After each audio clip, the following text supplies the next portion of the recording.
Hi, I'm Christy Rost. I love gathering with family and friends on the patio or in the backyard to cook out. In today's show, I'll be grilling some gorgeous pork loin chops, sharing a beautiful wine pairing, and creating an easy make-ahead dessert that will dazzle the eye and your taste buds. Welcome to At Home with Christy Rost.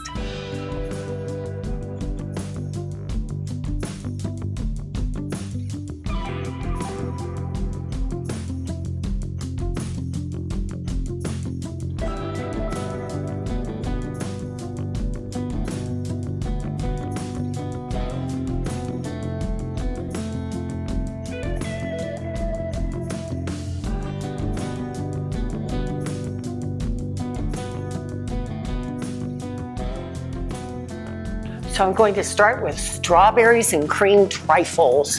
You know, life's short. Let's eat dessert first. And so I have a half cup of butter there. That's unsalted butter. And I'm going to cream it with some sugar. So I have 3/4 cup of granulated sugar. And always turn the machine down a bit as you add your sugar. And then turn it back up. And I'll add a little more. Always want to add your sugar gradually to give the butter a chance to really get into that sugar, incorporate it, and start to get the two to blend together. And a little more. And while that kind of finishes up, I'll start with some flour. So I have flour here, salt, some cream of tartar, just a little bit, about a half teaspoon. Teaspoon of baking powder, and some baking soda. And I stir these together. I'm going to step back and grab a spoon. There we go. And just stir these together real well. And in the meantime, I can add the rest of the sugar to the butter mixture. Turn that off. Pour that in, and there we go. It's very important to cream the butter and sugar really well. You should be doing this for a good 6 to 8 minutes to allow it to get really, really creamy and fluffy. But also you want to be sure to scrape down the sides of the bowl. Now, if you have a hand mixer, it's a little easier to control some of that, I think, because with the electric mixer, stand mixer, the butter always gets caught at the very bottom. So you really have to pay attention to make sure that you're getting that up into the rest of the mixture. So if it were a normal day, I'd be letting that thing go for about 8 minutes. But it's At Home with Christy Rost today, so we're gonna move right on. So I have a couple of eggs. I'm gonna turn this off and add in 2 eggs, but always put them in and turn the mixture on in between, one at a time. And this is where you'll also need to begin scraping down the bowl, because otherwise it just sits right there in the middle. I do love making cakes, I really do. I do love making desserts. You know, it's the dessert people always remember. When it's a really great dessert, people remember that. So I'm gonna grab some almond extract here. I'm going to add in just a little almond extract while I'm thinking about it. And up here in the mountains, extract always evaporates so quickly because of the alcohol. So I always have to keep the little cap on it. Let me add this in. I just need a little right there. Then put that little cap thing back on there so I still have almond extract when I go for it next time. I'm going to add in my other egg.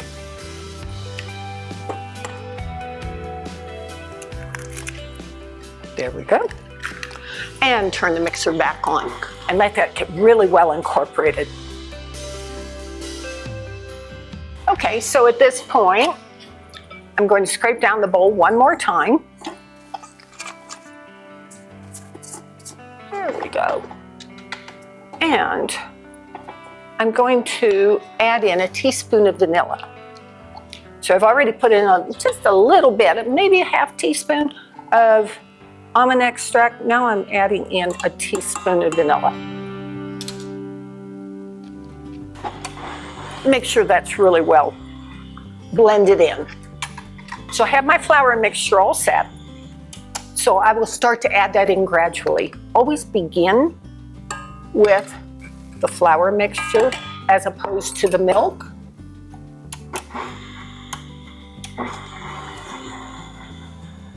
Then you can add in a little bit of milk. So I have a half cup of milk here.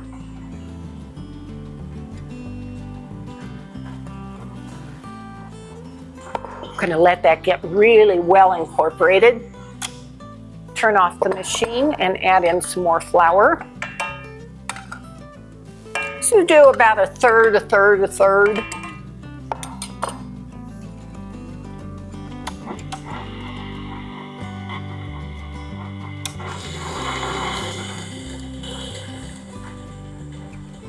Grab a knife real quickly. And you may be able to see that there's a lot of flour around the edges here. So at this point, I really want to scrape this down well. Also make sure there's no butter hiding at the bottom. This is looking good. I will tell you, one of my camera people today, Victor, when I mentioned that we were going to do cake in this one, he goes, "Oh, cake? Oh, I love cake. You are a good chef." Just goes to show where his heart is.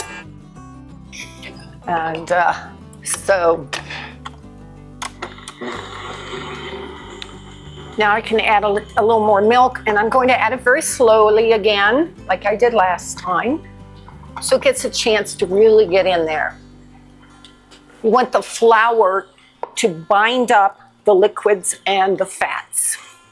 I think I will put in most of the rest of the flour, but I'm going to leave just a little bit for the end. Start it slowly, then speed it up. Otherwise you have flour everywhere, which I don't know why, but I always seem to bake in black pants and I always end up with flour all over me, but I consider that a badge of honor. And the last of the milk. And the last of the flour. I'm going to make sure I get all of this out. You know, baking at high altitude is a little bit different than baking, say, if I were home in Texas, because at really high elevations, you need a little less sugar, a little more flour, a little less leavening agent, that would be your baking powder, baking soda, enough moisture from eggs, because otherwise things rise very quickly and they fall just as quickly. So that's how come you can end up with a cake at high altitude that has a crater in the center. So it takes some getting used to. I try to make my recipes so that they work at both elevations. So this one will rise just perfectly at this altitude, but it will also work very nicely for you in lower elevations. So at this point, I'm going to step away for a second to the sink because I have two 8x8 square pans, and I want to spray both of them with some non-stick spray with flour incorporated into it. So, and it tends to be a little bit messy, so I like to do this in the sink rather than all over the counter. So just give it a good spray. Put the parchment paper. If you don't have parchment paper, wax paper works very well. And it's very inexpensive. Then I do my other pan. So always do the pan without the paper in it. Then put the paper in, like that.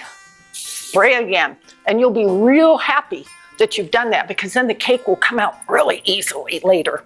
So then I can I'm gonna unplug this first. Then I can put my batter into my pans. Now, these trifles have thin layers of cake, so this is going to be very small, very thin kind of cake. It's not going to have a real high look to it. And so you just have to really make sure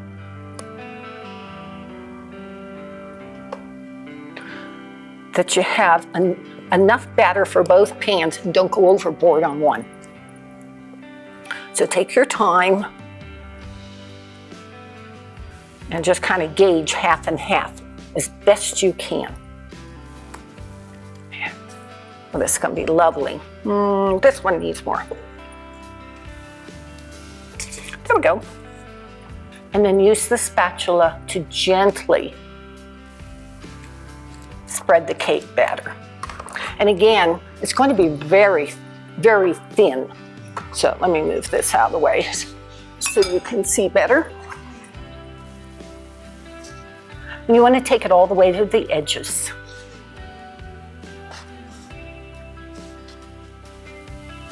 So I've been baking cakes since I was 12. It didn't take me very long to realize that whenever I made a cake, everybody was smiling. It's just, there's something about cake. People go, oh, ooh, you make cake? So I love to make desserts that are cakes, but also that incorporate cakes. And that's what this trifle does. Okay, so there's that one. Let's do the other. See how well I divided these two. Just about got that. Woo. And it is important to spread it out as evenly as you can. Where's that knife? Here it is. This guy looks like it could use just a little dollop. So we'll give it a dollop. Cute spatula, huh? Tavolo. Love it. Okay. Then I will take these to the oven, but I always give them a good tap first on the bottom, kind of settle the batter. So off to the oven we go. So I preheated the oven to 350 degrees. I'm going to place these on the middle rack. They will bake for 15 to 17 minutes. Not very long because they're so thin. So I'm going to set my timer for 15. And we'll see what happens in the oven.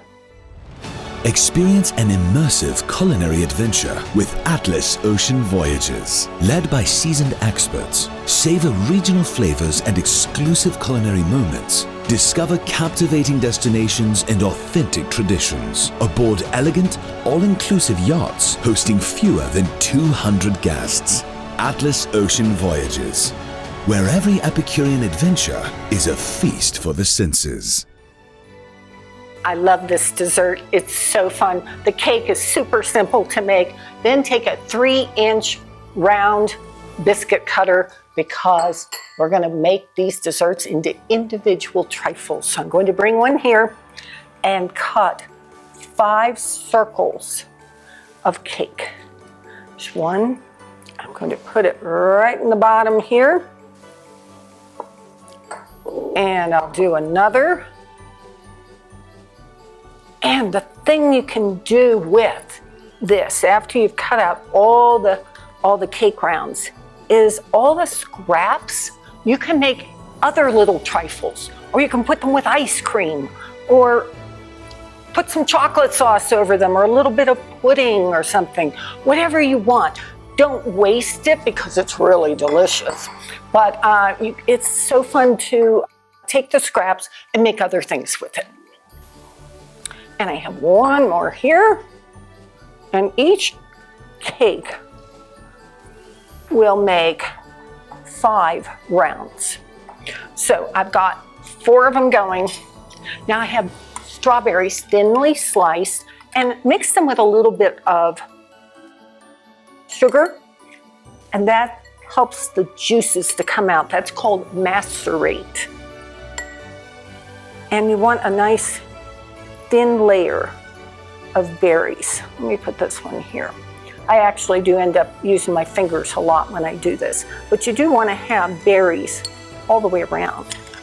So we'll do 2 so that you can see them. And these guys we'll do a little later. And again, I want the berries to show on the outside of the glass. These are really pretty and they're very, very fragrant.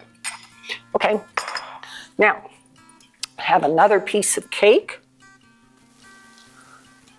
There we go. And I'm going to be ready for that one. But first, take a little cream. This is my cream whipper. And I'm going to make a layer of cream right here. And in this one as well. And then you take your cake and you press it down so that the cream spreads. There you go. And take my other, well, I need another one here. Let's cut this out. And press it down.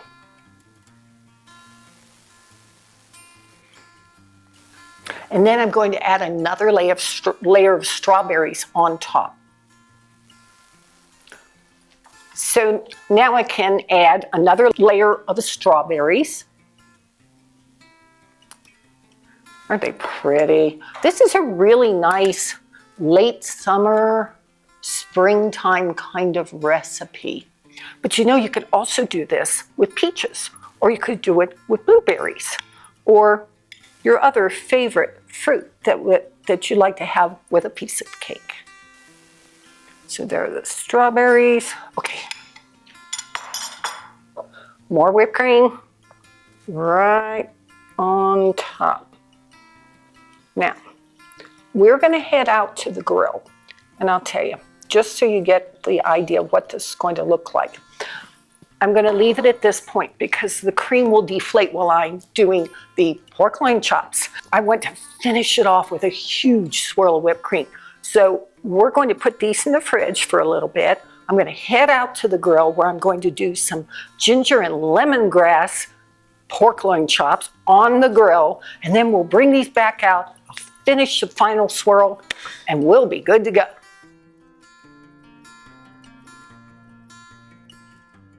So while the dessert is chilling in the fridge, I've moved outside to the grill and I'm going to do some grilled ginger and lemongrass pork loin chops. So first I want to start with the marinade. So I have this great marinade tray from Tovolo and it comes with a lid so that you then can put your meat on top of that and keep everything separate, the raw from the finished. So here we go.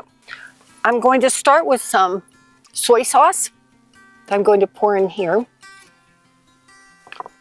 Just a little bit of canola oil, some brown sugar.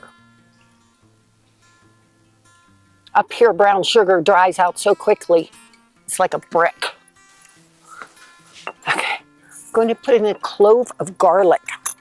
So I have some garlic here. Got this fabulous knife, look at this. This is all hand forged. It's called steel port. It's hand forged in Portland, Oregon. They use wood from the region for the handles. It's a beautiful piece. So I don't need to chop the garlic. I just want to just slice it in a few spots and put it right into my marinade. Then I have some ginger, fresh ginger. So then take a spoon to peel the ginger. Just like this. It's so much easier than using a knife. And again, I'm not going to chop this all up. I really don't need to. I'm just going to take a few wedges and put them in with the marinade because the flavor will just permeate. So I'll put those in here. And you don't need a lot of marinade. You may look at this and say, well, she doesn't have much in there, but you really don't need a lot of marinade. Okay, then here's the lemongrass. Lemongrass is so incredibly fragrant. And I'm going to just take several pieces of it. You can always do it in half if you want, but you really don't need to because the flavor will just permeate all through this.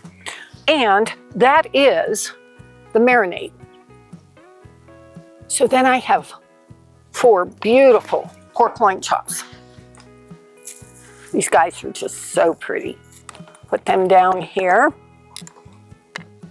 And I have preheated the grill. It's pretty hot, okay? I'm going to season these with salt and pepper. I'll put them in here first, and then I'll season them. Golly, these are pretty. You know, when you go to the market and you just find something so pretty like this, it just makes my day. Makes my day. So, some salt. I don't need a whole lot of salt because there's salt in the soy sauce. So I'm seasoning a little lighter than I usually do. And again, I'm using pork today. You know, you could do some beef steaks, of course, but a lot more expensive. And we're kind of watching our budget this season. So we're keeping it easy. Keeping it accessible for everybody. Okay, so after you've seasoned those, then turn them over into the marinade.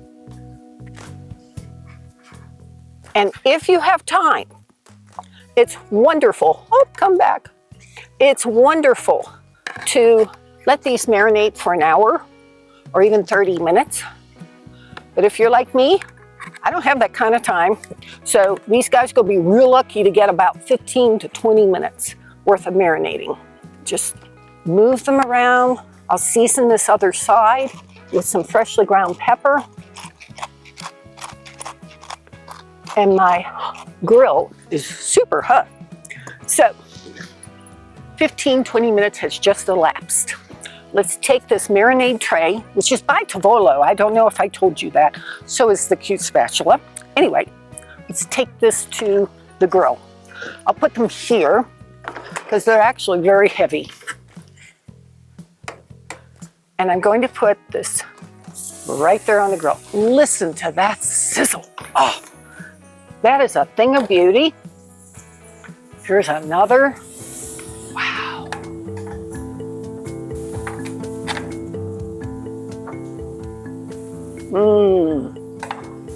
I will tell you, when you get a chance to really let them marinate with this lemongrass, it's amazing.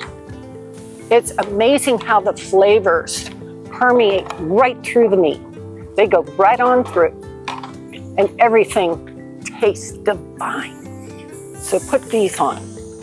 So in the meantime, I also have a griddle pan. Now, these days, a lot of grills also offer griddles, so you've got a combination. But you don't have to have a grill that does that. Instead, you can use a griddle pan like this is from Viking. You know, my beautiful cookware I use, this is also by Viking. It's cast iron. And so I have a lot of these darling little mini sweet peppers, and we have cut them in half, took out all the seeds, put them in a zipper bag and added maybe a tablespoon of oil, maybe not even that, and just kind of moved it around to get them all nice and moistened. And I'm going to just dump this right here on the griddle. Again, listen to the sizzle. Isn't that beautiful? And what I'm doing, I'm going to change to a different one here. What I'm going to do is just let these char. So this will take a few minutes. In the meantime, I'll keep an eye on the pork chops. I'm going to leave them on about 3 to 4 minutes on the first side. Then I'll flip them over and let them cook another 3 to 4 minutes. Now these guys are really thick. So I'll flip them again, another 3 to 4, and then the final flip. You want the meat thermometer to register 145 degrees for cooked through on pork. This is a thermopan, and it's an instant read, so it's super, super easy and quick to use. You should always have an instant read thermometer when you're cooking meat. So we're gonna take a break, let these guys char. We're going to let these pork chops cook on the one side, and then I'll flip them over and we'll come back to that. So the chops have been on the fire for about 4 minutes. I'm going to check them. Oh yeah, look at this. This is what you want as far as beautiful, nice browning on there. That's ready to turn. Oh yeah. And you know, grills have hot spots, so sometimes you'll find that you need to move one of your pieces of meat, look at this, wow, to a different spot to get it to really cook evenly. So don't be afraid to move around. See if I can get this guy off. Come on. And every now and then you'll have one that'll be temperamental and it's going to stick on you. So just work with it. Besides, it's awfully hot back there. Okay, things of beauty. And we got the peppers. Ooh, the peppers are charring. See this? Look at that little bit of char on them. So they're getting soft. They're getting charred, which really increases the flavor and the sweetness. And besides, it looks really pretty on the platter. Okie doke. So we're gonna let those cook for another 4 minutes. Then I'll turn them. And 4 more minutes, then I'll turn them again. I'm gonna check them with the meat thermometer at that point. And let's just see what it's doing now, just for kicks.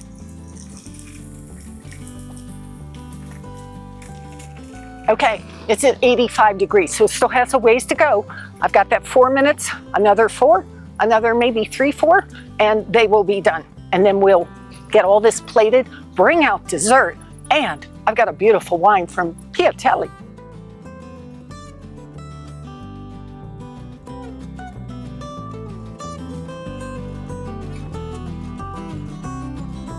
Developed over 20 years ago through classic breeding at Washington State University's Tree Fruit Program, the Cosmic Crisp apple is known for its perfectly balanced flavor, remarkable texture, juiciness, and striking color.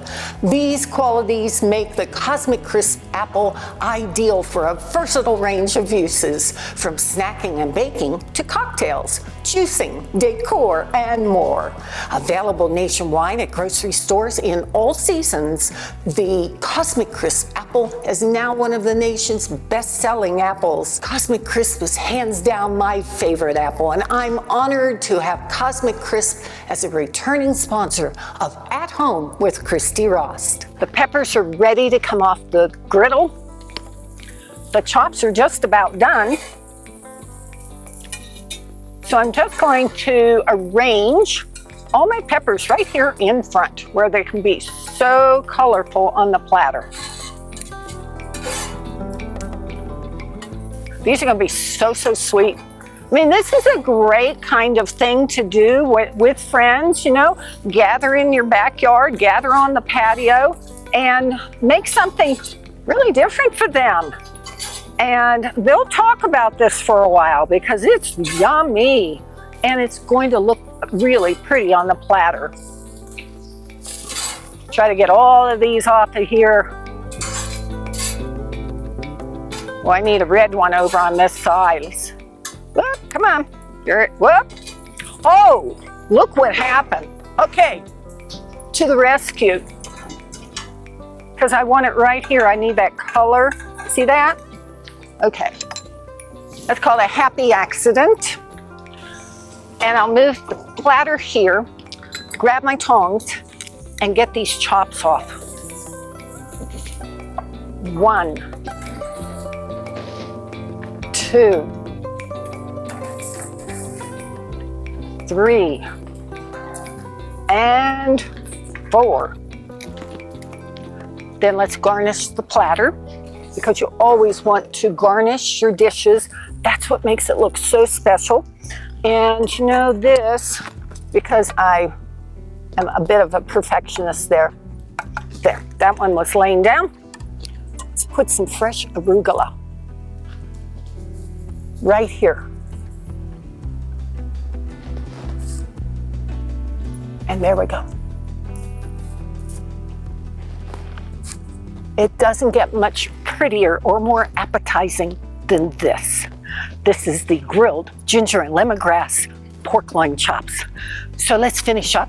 We have to have wine with this. I have a beautiful Piatelli, Malbec and Tannat, and I'm pouring it into this Fortessa wine glass.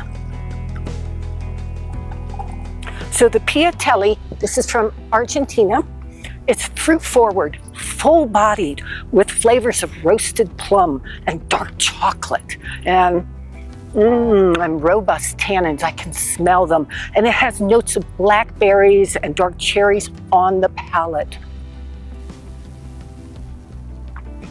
A beautiful, beautiful pairing. It has all that dark fruit with the lemongrass and the ginger in here. Oh, it's perfect. So let's finish off the trifles.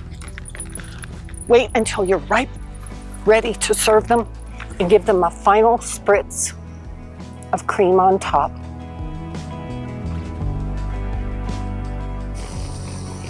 Woo, that one really, oh, you need more right there. Oh, yeah. Thanks for joining me today on At Home with Christy Rost, where great food, beautiful wines, and hospitality are a tradition. I'd love to hear from you, so please connect with me on my Instagram and Facebook pages.